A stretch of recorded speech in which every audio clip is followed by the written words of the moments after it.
আমরা মানুষ সবথেকে বুদ্ধিদীপ্ত জাতি বলে প্রতিবাদের ভাষা বলতে তোমরা কি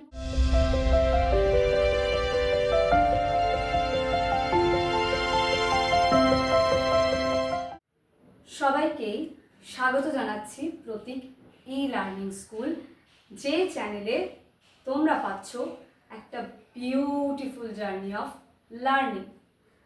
আজকে তোমরা দেখতে পাচ্ছ আমার বোর্ডে লেখা রয়েছে প্রতিবাদের ভাষা। আজকের টপিকটা যে একটু অন্যরকম হবে সেটা হয়তো আমার আজকের ভিডিও দেখে তোমরা অলরেডি বুঝতেই পারছো।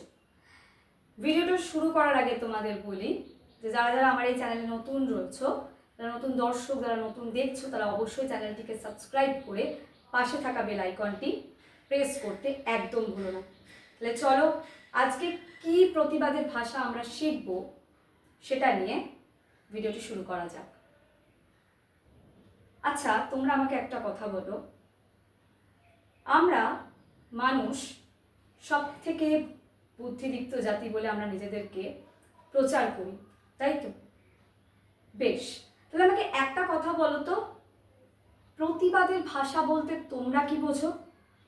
তোমরা কি বোঝো আমাকে কিন্তু কমেন্ট সেকশনে প্রত্যেকে বলবে প্রতিবাদের ভাষা বলতে তোমাদের কাছে কিসের ভাষা। আমার কাছে একটাই ভাষা, সেটা হচ্ছে অন্যায়ের বিরুদ্ধে দাঁড়ানো। দেখো, আমাদের পৃথিবীটার সূচনা হয়েছিল নারী এবং পুরুষকে কেন্দ্র করে। এই দুটো জাতিকে নিয়েই এগিয়েছে। যে কোনো প্রাণীর মধ্যেই নারী এবং পুরুষ এই দুটো জাতি বিদ্যমান, তাই তো? এবং আমরা মনে করি, আমরা এই মানুষ জাতি মনে করি, মনুষ্য প্রজাতি মনে করে যে তারা অত্যন্ত বুদ্ধিদীপ্ত, না মানে পুরো প্রাণী জগতের, প্রাণীকুলের সর্বশ্রেষ্ঠ জীব। বেশ, মেনে নিলাম। যদি তাই হবে তাহলে আমরা আজকে যে সমাজে দাঁড়িয়ে রয়েছি, সেই সমাজে দাঁড়িয়ে আমরা কি প্রকৃতপক্ষেই বুদ্ধিদীপ্ত প্রাণীর মতো সামনে এগিয়ে যাচ্ছি, নাকি ধীরে ধীরে পিছিয়ে যাচ্ছি?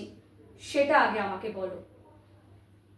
তার কারণ চারিদিকে যা ঘটছে তারপরে এটা বলতে বাধ্য হচ্ছি, আমরা এগিয়ে যাচ্ছি না, আমরা দিনে দিনে পিছিয়ে পড়ছি, পিছিয়েই পড়ছি। তার কারণ সৃষ্টির শুরু থেকে নারী পুরুষ সমান সমানভাবে এগোলেও কেন একটা পুরো জাতি আরেকটা জাতিকে ডমিনেট করবে বলতে পারো? বা একটা জাতিরই আধিপত্য থাকবে আরেকটা জাতির উপরে? কিসের কারণে?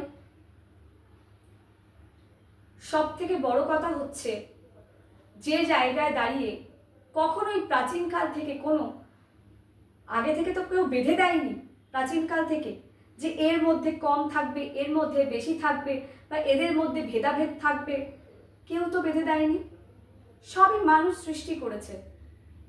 তবে কিসের ভেদাভেদ, কিসের সমান অসমান, আমি তো বুঝতে পারছি না। তোমরা কি পারছো বুঝতে?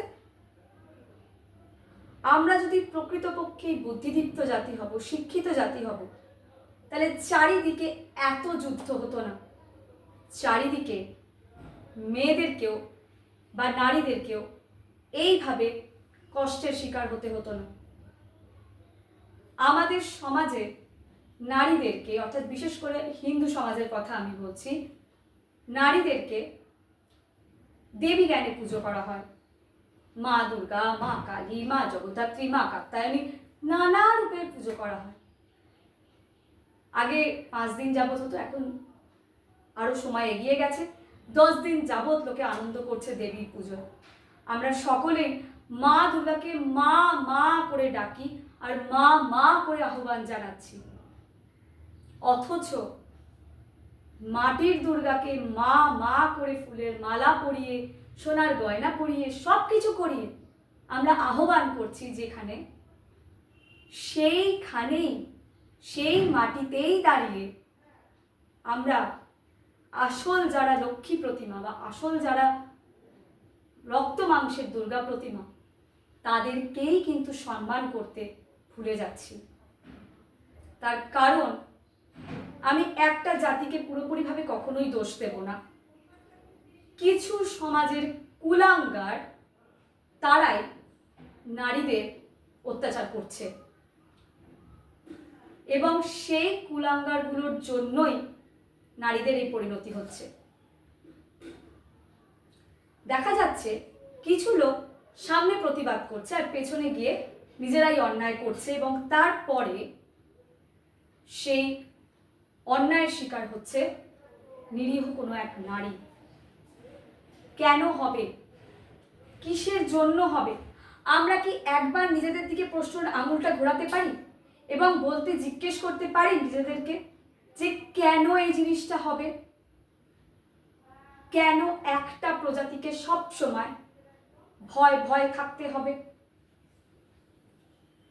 এই জিনিসগুলো একটু চিন্তা করে দেখার প্রয়োজন আছে। শুধুমাত্র দেবী জ্ঞানে আমি পুজো করলাম আর সেই দেবীকে নিয়ে আমি মাটির দেবীকে নিয়ে আমি পুজো করছি, মন্ত্র পড়ছি, সব করছি, কিন্তু আসল যে দেবী রয়েছে সেই দেবীকে আমি ভক্ষণ করছি যাকে বলে, সেটা কিন্তু একটু ভাবা উচিত যে আমরা যারা দাঁড়িয়ে আছে তারা সবাই ঠিক করছি তো, ঠিক পথে সমাজকে চালাচ্ছি তো।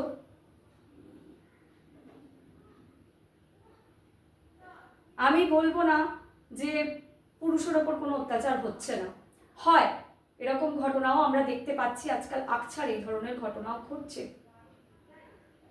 কিন্তু আপনারা যদি একটু ভেবে দেখেন তাহলে দেখবেন নারীদের ওপর ঘটনা অনেক বেশি ঘটছে।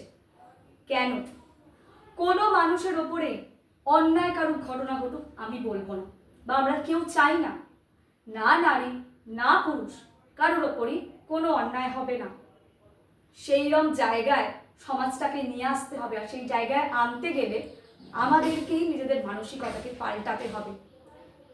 কুলাঙ্গারগুলোকে সমাজ থেকে সমাজচ্যুত করে তবেই সমাজটাকে এগিয়ে নিয়ে যাওয়া যাবে। আজকের ভিডিওটা খুব বেশি আমি এগোবো না, শুধু একটাই কথা বলতে চাই, সবাই দেবী জ্ঞানে পুজো করে নারীকে, সেই পুজোও হচ্ছে পুরুষের হাত ধরে। কিন্তু পুরুষ যদি নারীকে তুমি দেবী জ্ঞানে পুজো করছো, তবে রক্ত মাংসের দেবীকেও ততটাই সম্মান দাও যতটা মাটির দেবীকে সম্মান দিচ্ছ। আজকের মতন এই পর্যন্তই, দেখা হচ্ছে আবার পরবর্তী ভিডিওতে। ততক্ষণের জন্য ইংলিশ প্র্যাকটিস করতে থাকো এবং অবশ্যই পজিটিভিটি চারিদিকে ছড়াতে থাকো।